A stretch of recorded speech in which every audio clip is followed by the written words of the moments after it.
Dak illi huwa magħruf bħala Medicane jew ċiklun li jolqot il-Mediterran huwa mbassar li se jolqot lil xtutna fis-sigħat ta' bejn l-Erbgħa u l-Ħamis. Huma bosta siti meteoroloġiċi inkluż dak tal-Ajruport Internazzjonali li qed jwissu dwar din il-maltempata.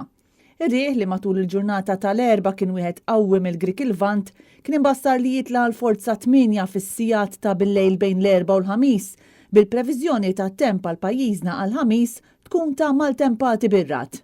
Jidher li x-xita se tkun mifruxa bit-tbassir jindika li se tinżel medja ta' 100 mm fuq perjodu ta' 48 siegħa, dan jista' jikkawża arar f'xi inħawi. Minkejja l-ħafna ilmijiet li nġabru f'diversi żoni u s-sriebet ta' karozzi li ffurmaw f'ħafna toroq, Net News jista' jikkonferma li l-maltemp ma kkawża l-ebda inċident maġġuri. L-uniku inċident fil-fatt seħħ fit-triq il-Marfa it-tlieta filgħaxija.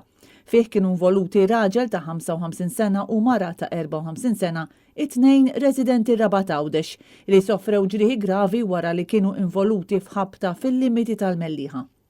Il-maltemp li qed jolqot il-Gżejjer Maltin jidher li huwa l-istess wieħed li qed jaffettwa diversi pajjiżi fil-Baħar Mediterran, inkluż Tunes u Sqallija.